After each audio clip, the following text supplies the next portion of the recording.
Hello students, आज हम start करेंगे डाइजेस्टिव सिस्टम का पार्ट 2, जिसमें हमें दो टॉपिक पढ़ने हैं। एक तो पढ़ना है टंग और दूसरा पढ़ना है टीथ। ठीक है, इन दोनों को आज हम खत्म करेंगे। टीथ का थोड़ा सा पार्ट आज रह जाएगा, उसे हम अगली क्लास के अंदर कंप्लीट करेंगे। टंग के अंदर सबसे पहले हम एक डायग्राम बनाते हैं।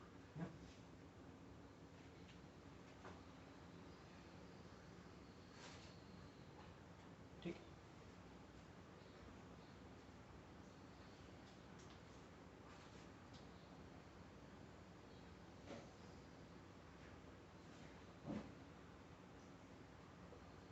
ये पीछे की साइड जो बनाए हुए हैं ये लिंगुअल टॉन्सिल्स हो जाएंगे।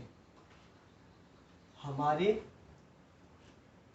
माउथ के अंदर टॉन्सिल्स की 3 रिंग मिल जाती हैं अलग अलग, और उन रिंग को मिला करके एक नाम दिया जाता है जिसे बोलते हैं वॉल्डेयर्स रिंग। क्या? Waldeyer's ring. यहाँ पे ये लिंगुअल टॉन्सिल्स और पीछे का ये पार्ट यानी कि पोस्टीरियर 1/3 पार्ट, इसे फेरिंजियल पार्ट ऑफ टंग बोल देते हैं। क्या? Pharyngeal part of tongue. Pharyngeal part क्यों बोला? फेरिंक्स के साथ में एसोसिएट है। ये किसके साथ? फेरिंक्स के साथ में। फेरिंक्स के साथ में एसोसिएट है, एज वेल एज ये एक और लाइन, यहाँ पे एक पैपिला मिल रहा है। ठीक है, ये पिछला वाला भाग पोस्टीरियर 1/3 पार्ट और ये एंटीरियर 2/3 पार्ट ऑफ टंग। इसे हम एक नाम दे देते हैं, एक और एंटीरियर पार्ट के अलावा ओरल पार्ट भी बोल सकते हैं टंग का। ठीक है, लिखना चाहे तो लिख सकते हैं, या फिर लिख ही लीजिए ओरल पार्ट ऑफ टंग। यहाँ पे ये जो पेपिला मैंने बनाए हैं, ये बड़े बड़े लार्जेस्ट साइज के ये जो पेपिला बनाए हैं, इन पेपिला का एक नाम होता है, इसे बोल देते हैं सर्कमवैलेट पेपिला।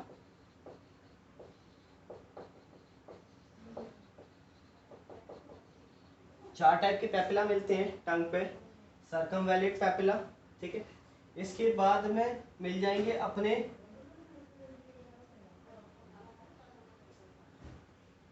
फिलीफॉर्म पेपिला, जो कि पूरी सरफेस के अंदर फैले रहते हैं।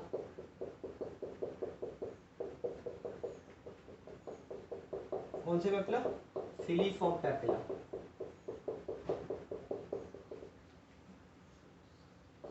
क्या होते हैं ये, क्या काम करते हैं, सारा का सारा डिस्कशन अभी हमें करना है।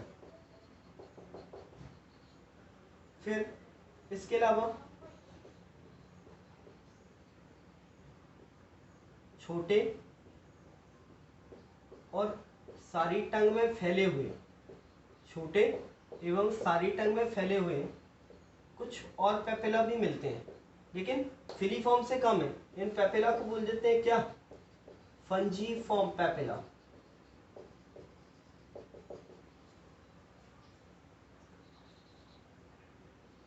एक और टाइप के पेपिला, इन्हें बोल देते हैं foliate papilla. Vestigial in human body के अंदर अब ये काम नहीं करते। तो अगर हम कहें तो ह्यूमन के अंदर फंक्शनल पेपिला अगर बोले तो यही 3 होंगे, सर्कमवैलेट, फिलीफॉर्म और फंजीफॉर्म।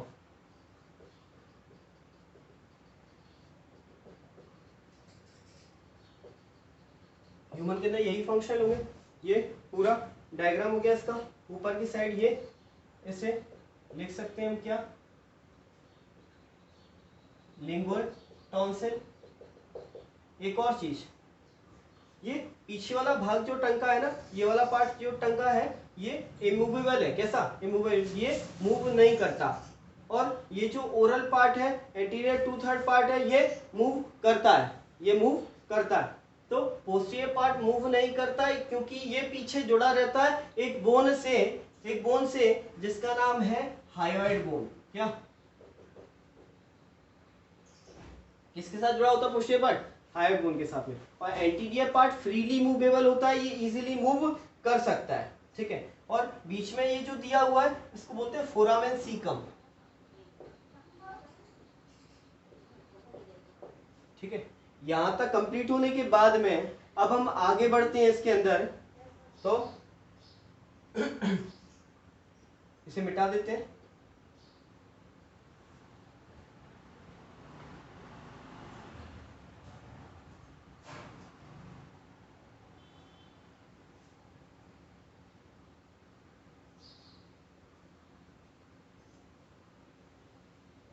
अब सीधे हेडिंग डालते हैं टंग। इस डायग्राम के बाद में अब इतना तो समझ गए कि हमने टंग को दो पार्ट में डिवाइड किया। पहला पार्ट हो जाएगा एंटीरियर पार्ट, ठीक है, और दूसरा पार्ट हो जाएगा पोस्टीरियर पार्ट।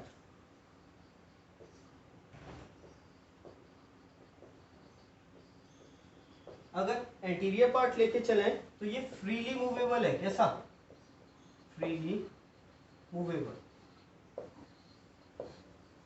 अब अगर वो वाला पार्ट की अगर बात करें तो ये इमूवेबल होता है और कनेक्ट रहता है किससे? Connected to the hyoid bone. इस पोस्टीरियर पार्ट को एक नाम और दिया था, इस पोस्टीरियर पार्ट को हमने फेरिंजियल पार्ट ऑफ टंग भी बोला था, क्या? Pharyngeal part of tongue. तो फेरिंजियल पार्ट ऑफ टंग, इससे बोल सकते हैं क्या? Oral part of tongue. ये पहले हम डायग्राम के अंदर डिस्कस कर चुके हैं। इसके बाद टंग को हमने स्ट्रक्चर की बेसिस पे दो पार्ट में डिवाइड कर लिया। अब हम सरफेस की बेसिस पे से डिफाइन करना चाहेंगे। किसके बेसिस पे? सरफेस की बेसिस पे। ये तो इसके दो आगे वाला पार्ट जो कि मूवेबल है वो हो गया एंटीरियर पार्ट और ओरल पार्ट। अब पीछे के पार्ट की अगर हम बात करें तो टंग से सरफेस की बात कर लेते हैं। किसकी? देखो जिंदगी में अगर सरफेस सीखनी है तो दो टाइप की होगी, एक तो ऊपर वाली सरफेस डॉर्सल सरफेस, नीचे वाली सरफेस वेंट्रल सरफेस। तो ऐसी टंग के अंदर अगर हम देखें तो दो पार्ट में डिवाइड कर दो, एक तो हो जाएगी वेंट्रल सरफेस यानी कि नीचे वाली, और दूसरी यहां पे हो जाएगी क्या? Dorsal surface. एक वेंट्रल सरफेस और डॉर्सल सरफेस। तो पता करने के लिए कि क्या होगा यहाँ पे डॉर्सल सरफेस के लिए और वेंट्रल सरफेस के लिए, वेंट्रल सरफेस को नीचे से देखो, टंग को ऊपर उठा के देखोगे तो एक झिल्ली मिलेगी, एक मेम्ब्रेन मिलेगी जो कि इस टंग को नीचे फ्लोर से, माउथ के फ्लोर से, उसकी जमीन से जोड़ रही है। इस झिल्ली को अपन बोल देते हैं फ्रेन्यूलम लिंगुआ। क्या? Frenulum linguae. तो वेंट्रल सरफेस देखें तो connected to the floor of buccal cavity through very flexible membrane called as frenulum linguae। नीचे की साइड टांग उठा के देखो, हाथ लगा के देखना, मिलेगी फ्रेन्यूलम लिंगुई मिल जाएगी।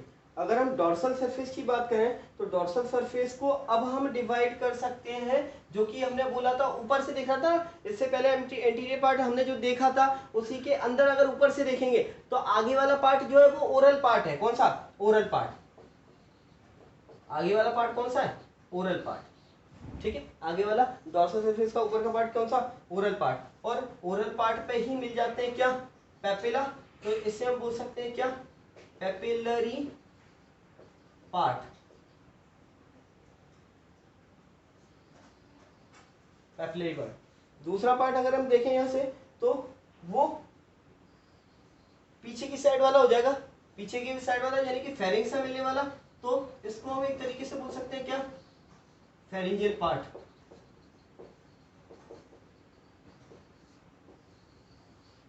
ठीक है, इतना हो गया। ओरल पार्ट यानी कि ऊपर पेपिला मिलते हैं, टंग, आप खाना खाएंगे तो ऊपर की साइड या फिर कुछ भी टेस्ट कर रहे हैं तो ऊपर की साइड ओरल पार्ट पे टेस्ट बड मिल रहा है, जिसकी वजह से सेंसेशन होता है कि हमने क्या खाया है, मीठा खाया, खट्टा खाया, तो वो पता पड़ता है किससे, ओरल पार्ट के थ्रू या फिर टंग के उस पार्ट से जहां पर पेपिला प्रेजेंट हो। अब पेपिला कितने टाइप के होते हैं इसके बारे में हम बात करते हैं, तो इसे मिटा देते हैं पहले। ये एंटीरियर 2/3 पार्ट था ये।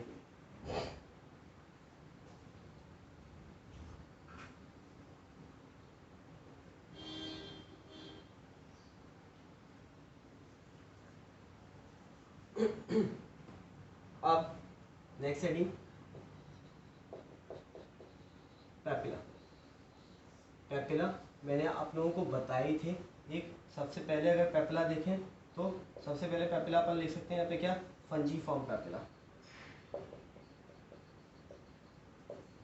ये पेपिला अगर देखें तो डायग्राम में मैंने बताया था सारे टंग पे मिल रहे थे, लेकिन फिर भी टंग की एंटीरियर साइड पे थोड़े से ज़्यादा मात्रा में मिल रहे थे। तो क्या क्वालिटी है इनकी, पिंक कलर के होते हैं। कैसे, पिंक कलर के, और टंग को स्पेसिफिक कलर देने वाले होते हैं। हमारी टंग का जो विशिष्ट गुलाबी कलर है वो इसी पेपिला की वजह से है। Pink coloured, small and spherical in shape. Shape में कैसे, स्फेरिकल। इसके अलावा कहाँ मिलते हैं, found on the entire surface of tongue but mostly present at the anterior part of tongue। ठीक है। फंजीफॉर्म पेपिला के बाद में अगला हमारा आ जाएगा फिलीफॉर्म पेपिला। ये पेपिला थोड़े विशिष्ट टाइप के हैं। इन पर टेस्ट का सेंसेशन नहीं होता, इन पर टेस्ट का सेंसेशन नहीं होता। हम लोग कह सकते हैं टच का सेंसेशन या मान सकते हैं। तो ये सबसे ज्यादा मिलते हैं और टेस्ट का सेंसेशन नहीं देते। तो यहाँ पे लिख सकते हैं थ्रेड लाइक, धागे नुमा संरचना होती है इसकी, थ्रेड लाइक है, as well as white colour के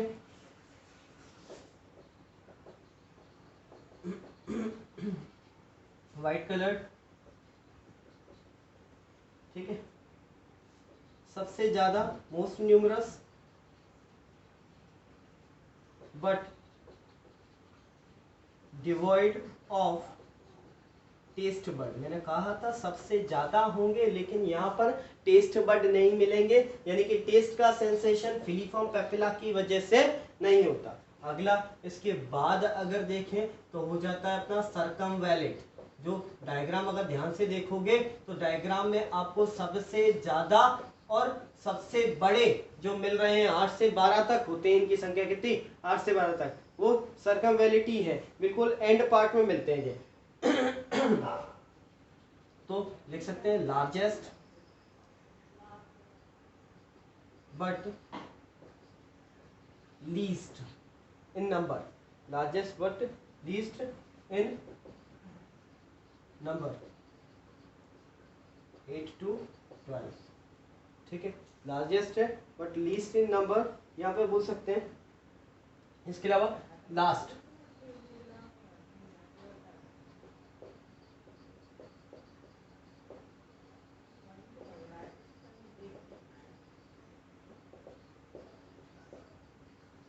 non functional papilla in human, यहां पे ये हो जाते हैं फॉलिएट पेपिला।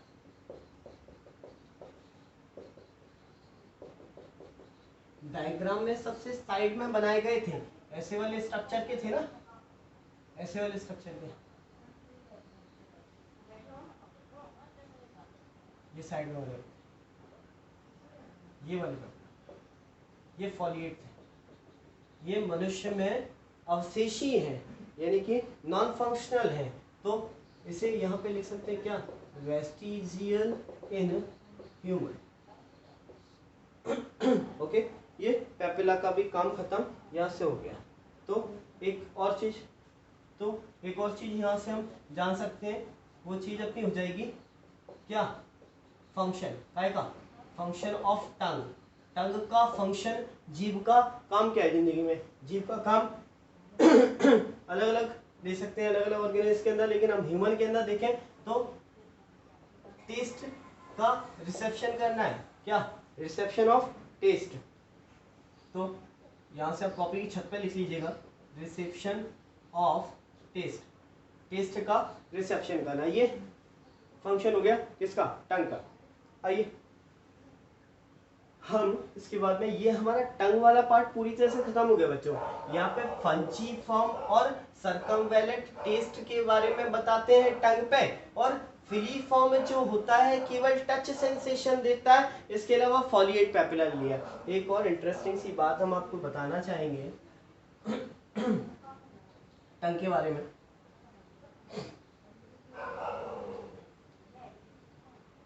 टेस्ट सेंसेशन की बात करें, सपोज दैट ये हमारी टंग है, इस टंग में अगर देखें सबसे आगे जो सबसे बेहतरीन टेस्ट का सेंसेशन होगा वो स्वीट होगा, कैसा, मीठा। मीठे का टेस्ट के लिए सेंसेशन या वर्ड सबसे ज्यादा कहाँ मिलती हैं, सबसे आगे वाले पार्ट में मिलती हैं। पीछे अगर देखें, पीछे ये बिटर टेस्ट के लिए है, कैसे, बिटर टेस्ट के लिए स्पेसिफिक है। आप विश्वास की बात माने, कई सारे लोग जिंदगी में क्या करते हैं, टैबलेट लेते हैं और टैबलेट पीछे की साइड रख के खा जाते हैं। अब यहाँ पे तो बिटर टेस्ट के लिए सबसे ज्यादा टेस्ट वर्ड मिल रहे हैं, तो ऐसे में तो टेस्ट और ज्यादा आएगा, तो मुंह ज्यादा कड़वा होगा, तो आगे रख के खाएंगे तो हो सकता है थोड़ा सा कम कड़वा लगे। इसके साथ में अगर हम देखें तो ये साइड वाला पार्ट कौन सा होगा, सार टेस्ट के लिए होगा, कैसा, सार टेस्ट के लिए, खट्टेपन के लिए रिस्पॉन्सिबल रहता है, ठीक है। बाकी और सब जगह सारे टाइप के सेंसेशन आ जाते हैं। हमने विशिष्ट गुणों को यहाँ पर डिफाइन किया है, स्पेसिफिक कैरेक्टर्स को बताया है कि किस जगह पर कौन से वाले टेस्ट के सेंसेशन के लिए पेपिला ज्यादा मिलेंगे। सबसे पीछे बिटर टेस्ट के लिए, आगे स्वीट टेस्ट के लिए, साइड के पार्ट में सार टेस्ट के लिए यानी कि खट्टे टेस्ट के लिए रिस्पॉन्सिबल रहते हैं। नेक्स्ट इसके बाद हम लेंगे अब क्या, टीथ वाला पार्ट।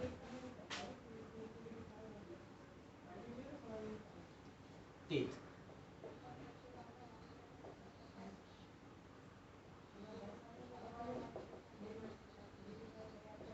अटैच्ड टू द किससे जुड़े रहते हैं, maxilla and mandible.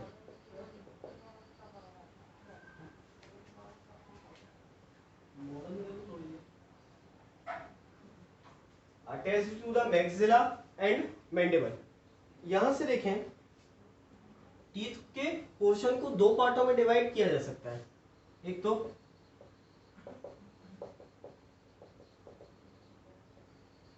Major portion of teeth, दांत का ज्यादातर भाग, एक दूसरा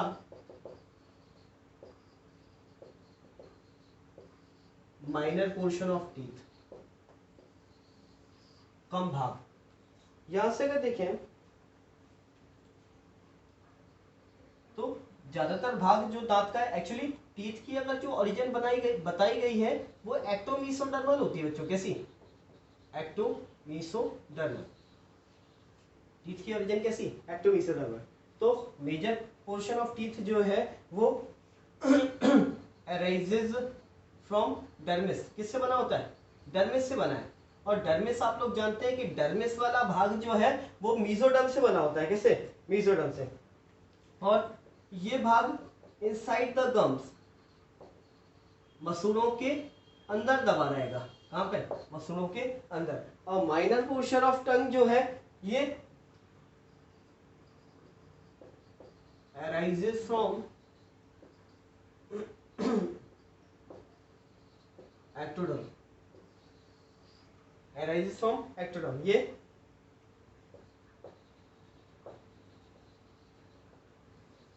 ठीक है, arises from ectoderm as well as ये ectoderm का पार्ट आउटसाइड द गम्स, यानी कि मसूड़ों के बाहर रहता है। कहाँ? मसूड़ों के बाहर। और मसूड़ों के साथ बाहर रहने के अलावा ये किसका बना होता है? एनिमल का बना होता है। किसका? एनिमल का। अब यहां से थोड़ी सी चीजें ऐसी चल रही होंगी कि सर ये नाम तो कभी सुने नहीं है, तो दिक्कत आएगी इन चीजों में, तो दिक्कत आने नहीं देंगे। किस तरीके से? आइए टीथ का डायग्राम बनाए।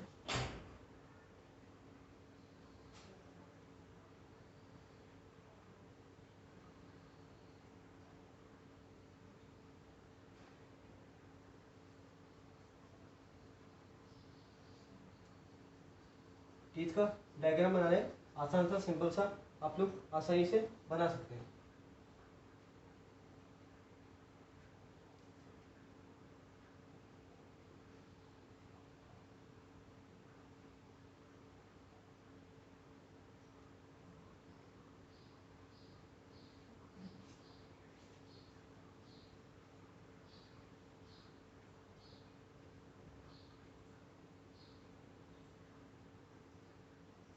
ठीक,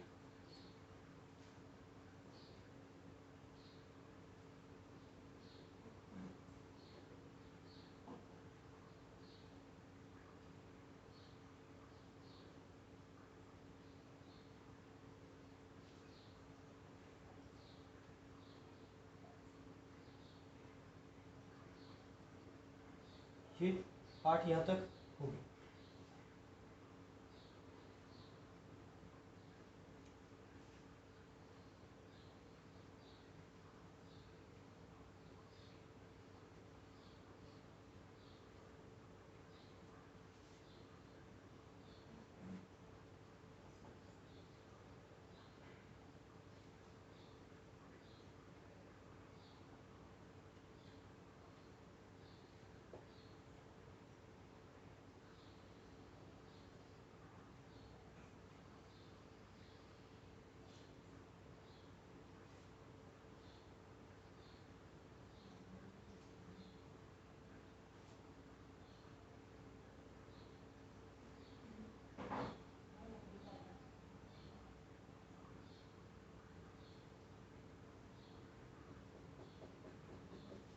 ये बोन के अंदर ये धसा हुआ, ठीक है। यहाँ से अगर देखें तो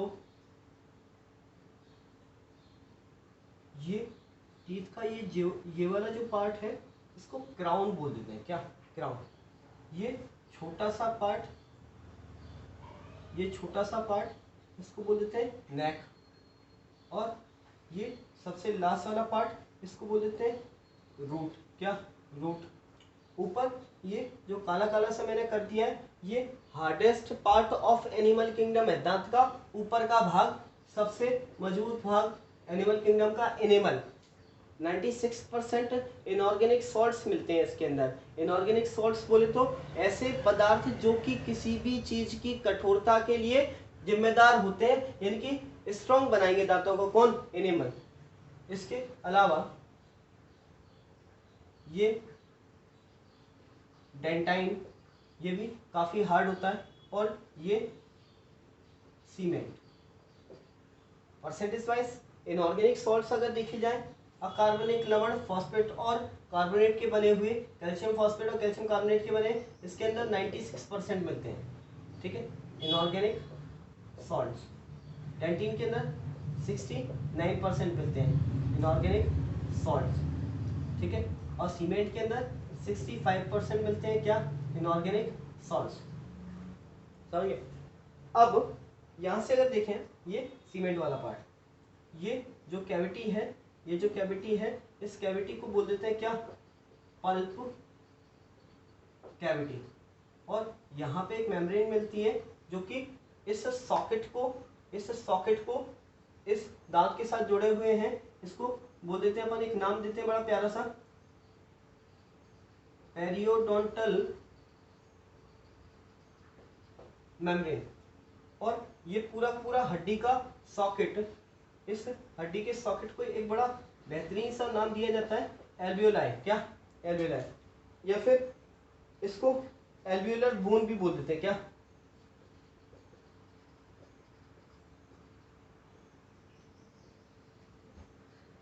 जिसमें दांत धसा हुआ है, दांत का इस तरीके से धसा होना, इस तरीके से धसा होना, इस डेंटिशन को, इस दांत के प्रकार को बोलते हैं क्या? Thecodont dentition. क्या? Thecodont dentition. जिनमें इस प्रकार के दांत पाए जाते हैं, काफी मजबूत होते हैं वो दांत। कैसे? काफी ज्यादा मजबूत होते हैं। एज वेल एज यहाँ पे ये जो ओपनिंग खुली हुई है जहाँ से न्यूट्रिशन पहुंचाया जाता है दांतों की ग्रोथ के लिए, इसे यहाँ पे अपन एक नाम दे सकते हैं क्या? Apical foramen. ओके, टिप सकते हैं इसको, देख सकते हैं, लिख सकते हैं, काफी कुछ सीखने का है इसमें, बेहतरीन है, मजा आता है इसे पढ़ने पढ़ाने में। मिटाते हैं इसको, स्क्रीनशॉट ले सकते हैं आप लोग।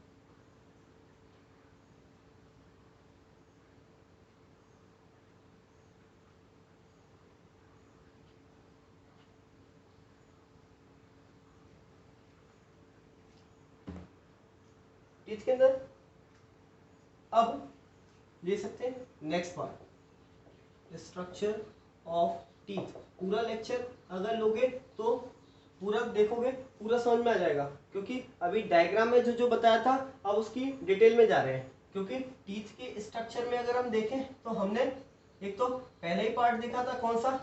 क्राउन। क्राउन के बाद हमने पार्ट देखा कौन सा? नेक। और नेक के बाद हमने एक पार्ट देखा क्या? Root. Crown, neck and root. ठीक है। क्राउन में अगर हम देखें तो आउटसाइड द गम्स, मसूड़ों के जस्ट बाहर था भाई, मसूड़ों के जस्ट बाहर, आउटसाइड द गम्स। और आउटसाइड द गम्स होने के साथ साथ में किसका बना हुआ था वो part? Hardest part of animal kingdom, यानी कि एनिमल का बना हुआ था। जिंदगी में सबसे ज्यादा महंगा अगर एनिमल किंगडम में देखा जाए तो मेरे हिसाब से यही होना चाहिए। एक बार दांत से अगर गिर गया तो बहुत नुकसान है जिंदगी में। आउटसाइड द गम्स देखें तो एनिमल बना हुआ है।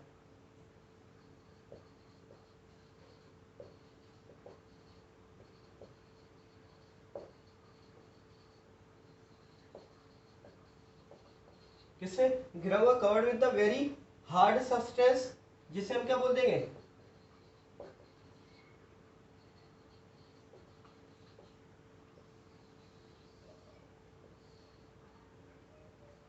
जिसे क्या बोल दिया? एनिमल।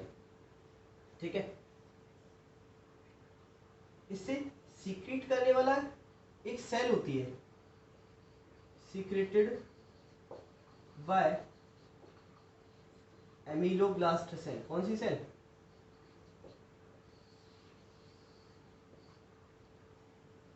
कौन सी सेल? एमिलोब्लास्ट सेल।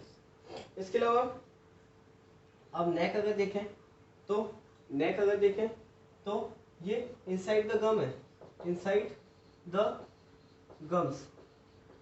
गम्स या गम, गम दुख वाला गम नहीं ना, गम वाला गम। ये गम्स मसूड़ों के लिए यूज किया है, तो मसूड़ों के अंदर की साइड रहेगा नेक वाला पार्ट। इसकी ज्यादा डिटेल में नहीं जाएंगे। रूट अगर देखें, ये कहाँ होता है? Inside the socket of jaw bone. कहाँ पे? Inside the socket of jaw bone. इसको हमने एक टर्म और दिया नाम क्या? एल्वियोलाई।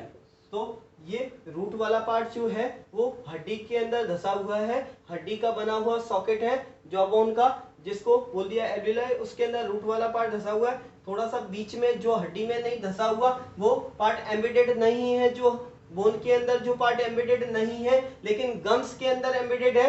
सुनना ध्यान से, दांत का वो भाग जो कि बोन के अंदर एम्बेडेड नहीं है लेकिन गम्स के अंदर एम्बेडेड है, धसा हुआ है, उसको बोल दिया नेक। और सबसे बाहर वाला पार्ट जो कि एम्बेडेड नहीं है, बाहर दिख रहा है चमकीला बाहर का एक एलिमेंट जिस पे चढ़ा हुआ है, जिसे बोल दिया हमने क्या? Animal. Hardest part of animal kingdom है ये क्या? हार्डेस्ट पार्ट ऑफ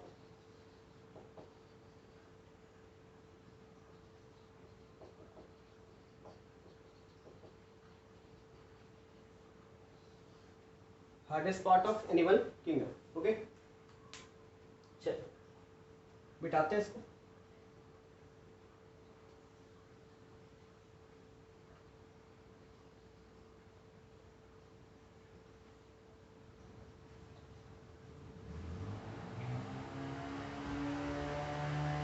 आगे एक और इंटरेस्टिंग सी चीज है, टीथ के कंपोजिशन को देखेंगे।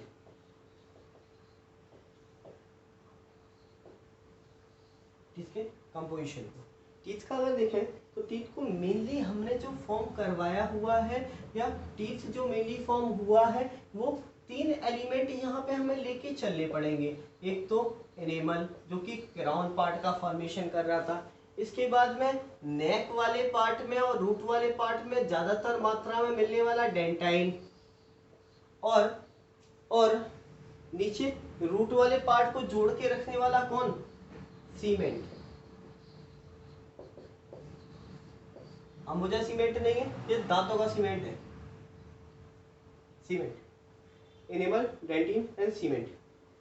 यहां पर इसका इनऑर्गेनिक सॉल्ट्स का परसेंटेज लिखना होता है भाई। किसी भी बॉडी के किसी भी पार्ट की हार्डनेस डिपेंड करती है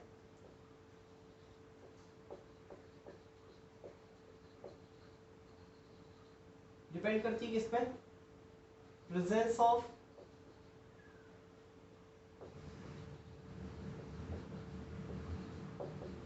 इनऑर्गेनिक सॉल्ट्स में।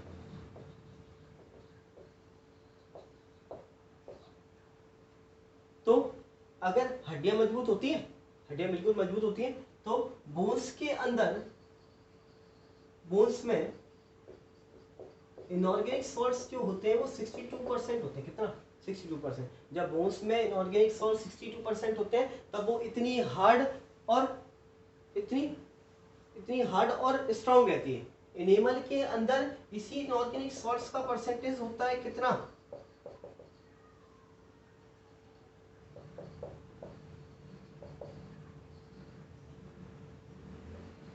96%, हाईएस्ट। तो इसीलिए इसको hardest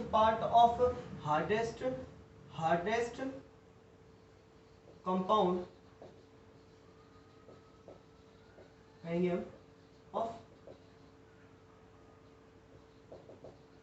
animal in animal kingdom कहा जाएगा। इनऑर्गेनिक सॉल्ट्स कितना, 96%। इसके अलावा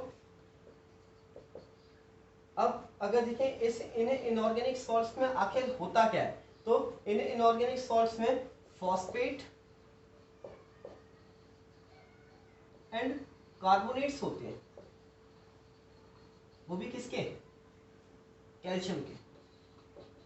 यानी कि कैल्शियम के फॉस्फेट को अगर बोल देंगे हम क्या, कैल्शियम फॉस्फेट, और कैल्शियम के कार्बोनेट को बोल देंगे क्या, कैल्शियम कार्बोनेट। ठीक है, ये फॉस्फेट हो गया, 96% है ये। इसके अलावा इसके अंदर 3% वाटर एंड 1% प्रोटीन, ये अवेलेबल होते हैं। 3% वाटर और 1% प्रोटीन। जैसे हड्डियों की प्रोटीन होती है ओसिन प्रोटीन, वैसे यहाँ पर भी कुछ प्रोटीन्स मिलती हैं। अब यहाँ पे देखें डेंटिन में अगर देखा जाए तो यहाँ 96 था, याद रखने के लिए उल्टा कर लो साहब, कितना उल्टा, 96 का उल्टा 69% इनऑर्गेनिक सॉल्ट्स, याद हो जाएगा, रट्टा नहीं मानना पड़ेगा। एक का याद 96, दूसरे का 69 इनऑर्गेनिक सॉल्ट्स प्रेजेंट इतने किसमें, डेंटाइन के अंदर। एज वेल एज इसमें भी वही same condition, phosphates and carbonates present होंगे and phosphate and carbonates of calcium deposited, और बचा हुआ रिमेनिंग अमाउंट जो होगा वो होगा किसका, वाटर एंड प्रोटीन्स। ठीक है, देखते हैं ना भाई, इनऑर्गेनिक सॉल्ट्स एनिमल में 96%, डेंटाइन में 69%, बोन्स में 62%, सीमेंट में अगर देखेंगे तो सीमेंट में इसका परसेंटेज जो होता है वो होता है 65%,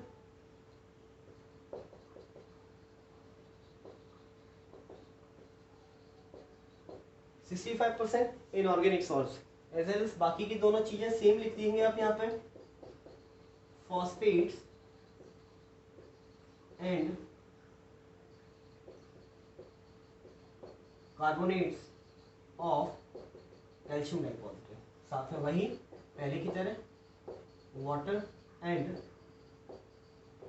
प्रोटीन्स। ओके, एक इंटरेस्टिंग बात देखेंगे, ये वाला पार्ट जो है, ये वाला पार्ट जो है वो एक्टोडर्म का बना होता है। कैसा? एक्टोडर्म।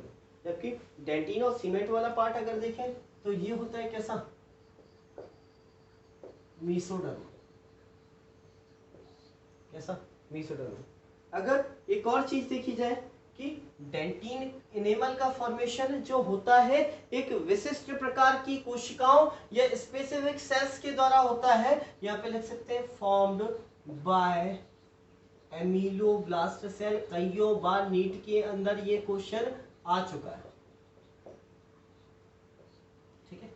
डेंटाइन की अगर बात करें तो डेंटाइन के लिए इसे लिख सकते हैं क्या? Form by